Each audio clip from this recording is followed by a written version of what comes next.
Hello everyone, welcome back to my channel. For those that are new, my name is Charlotte. I am an NQT, no I'm not. I'm currently a year 1 teacher in my second year of teaching, and this is actually part 2 of my NQT year Q&A video. So if you haven't seen part 1, then I'll leave the link down below. And if you have, then let's get started with part 2. 1, 2, 3.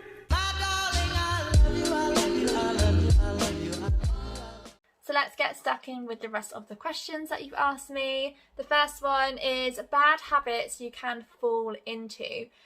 So I did talk a little bit about work-life balance before. So some of these kind of link to that a little bit. But the first one is taking books home. I know a lot of people fall into that habit and they kind of feel like that they have to take their books home.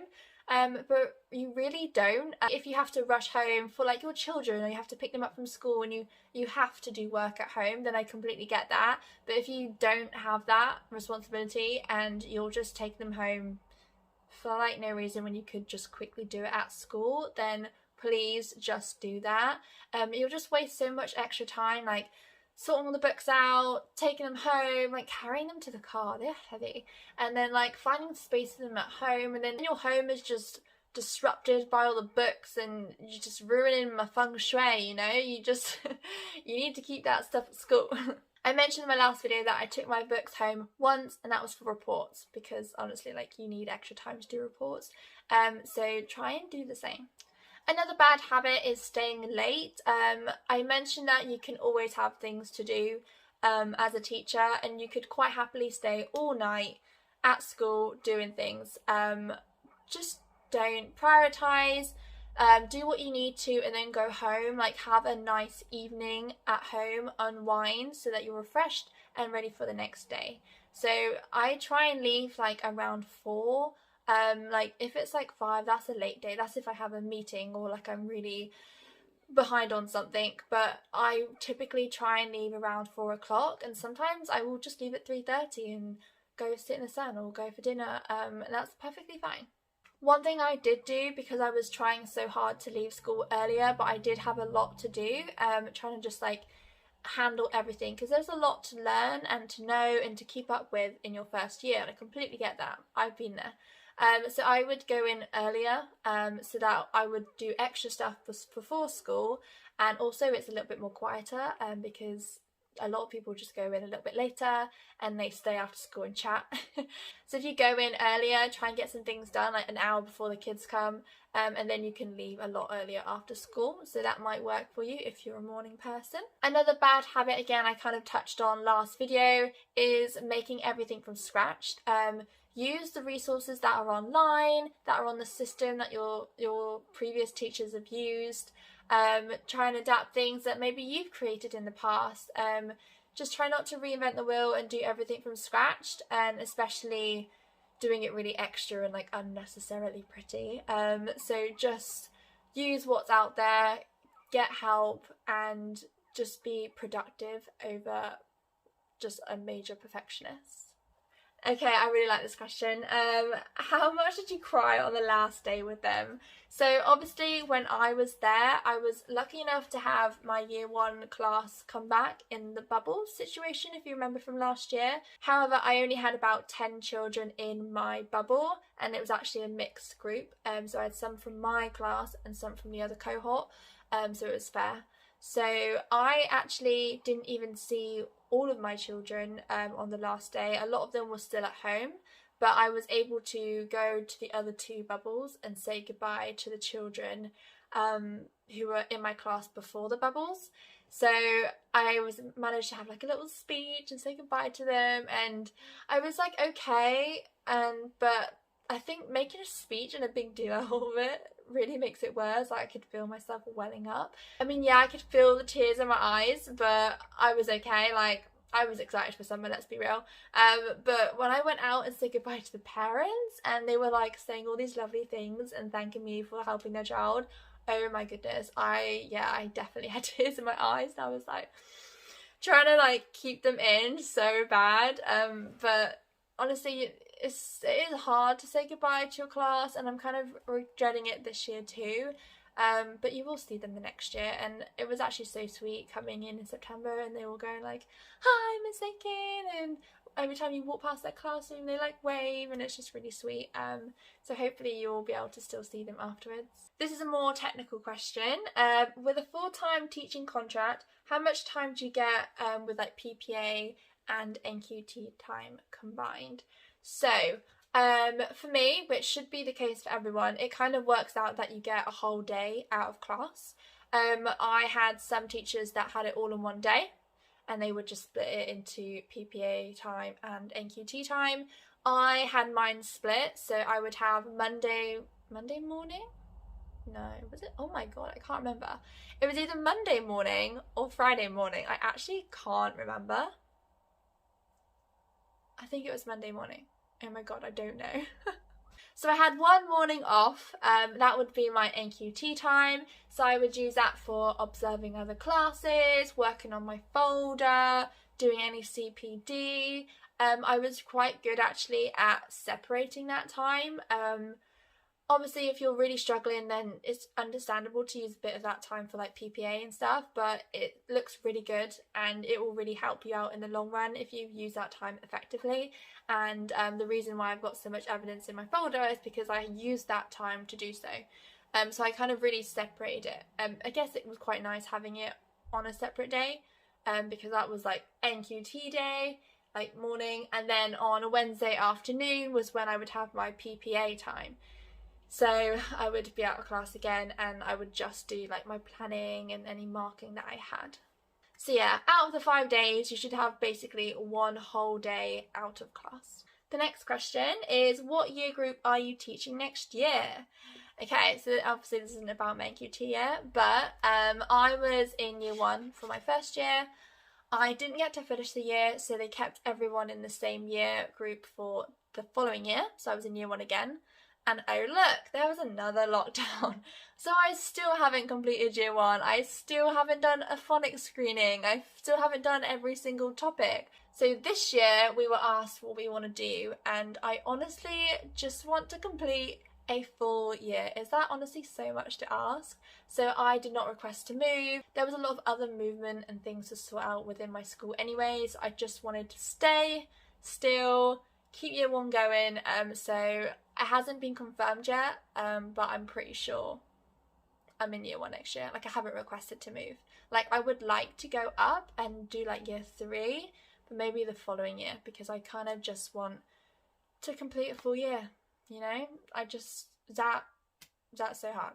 The next question is, how many observations do you have as an NQT?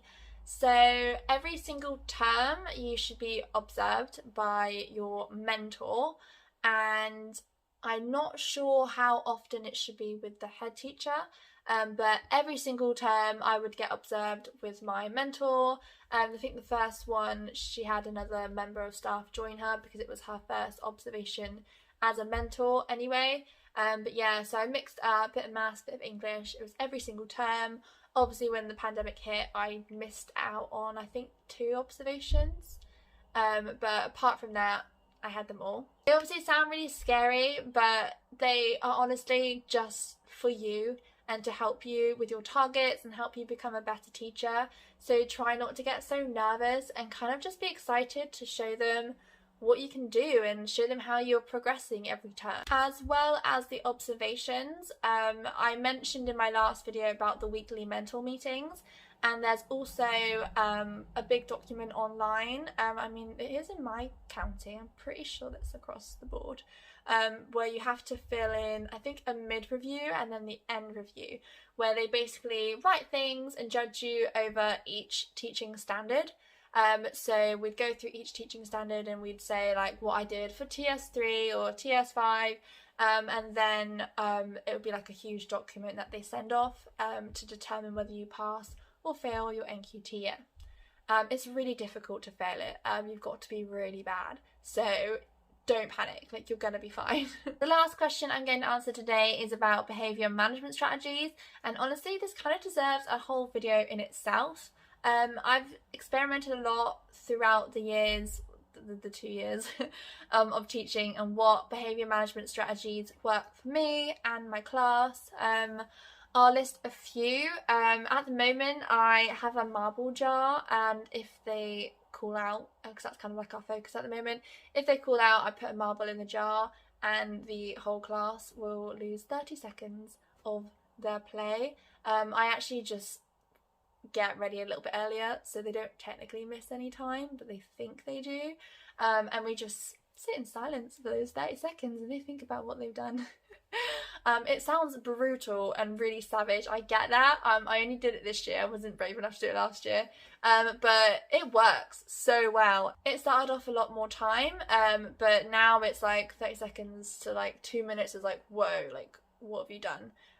So it's not a lot of time at all, but it really teaches them a lesson and it's so effective. And honestly, those minute of silence will be very needed after a very busy lesson. I'm also really big on positivity and positive reinforcement. Rather than like picking out the bad behaviour, I will just kind of pick out the good behaviour and award those children with like house points or stickers, and then those other children will notice like, oh, like I want a sticker, I want some 5 house points, so then they'll sit up. Like if they're all talking on the carpet and I'm like, oh, great sitting, Bob, like that's amazing, 5 house points, you'll suddenly see those other children like suddenly sit up straight and dead silent. It's really fun to watch. So try not to make a big deal out of the bad behaviour, really hone in on the positivity. One thing I learned from placement actually is praise in public and something in private. I don't know what the word was. Tell off in private. I don't know. So like quickly, like quietly, like, oh, remember you do this, like to remind them of the right behaviour, like subtly. Try not to make a big deal out of it, because obviously some children like that attention and you don't want to make a big deal out of bad behaviour when you should be really celebrating the good behaviour. Obviously your school will also have a behaviour policy. We have like a traffic light system, so you give them a warning, and then if they continue to do it you put them on like the orange. They lose like a minute of their play. I mean, I think it's 5 minutes in Key Stage 2, but we just do like 2 minutes or 1 minute. I do 1 minute, and then if it gets worse they then go on red and they miss golden time. So yeah, that's obviously I use that because my school's behaviour management policy, so you definitely have to do that, but it's okay to add your own as well. I've also experimented with a lot of individual behaviour plans.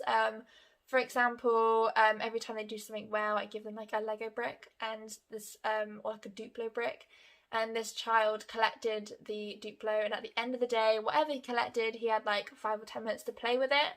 Obviously, if he's not doing well, he won't get as much bricks to play with at the end of the day. So he was really trying to impress me and do all these good things so that he'd have a big box of Duplo to play with at the end of the day. So that's like a more positive thing to do. Obviously, stickers and house points, just throw them away. Like, just keep giving them because they really help.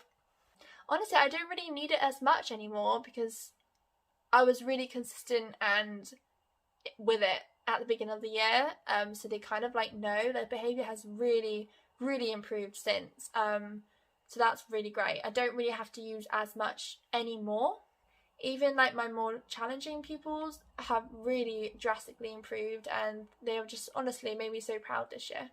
Whatever you do, just be consistent, and if you say that they've lost a minute of playtime, make sure they lose that time, because otherwise they're just going to think you're a joke and they will just keep doing it and they'll try and push your boundaries. My children know that if they don't finish something in the lesson, then they have to finish it on their own time, and they're getting really good at that. So yeah, I'll quite happily sit with some children at playtime whilst they finish some work that they didn't do in the lesson. It doesn't happen often, but when it does, I make sure it happens. So that was a very serious question to end on. I hope part 2 was helpful. I think it was quite a lot shorter than the first part. Hopefully I wasn't talking for too long.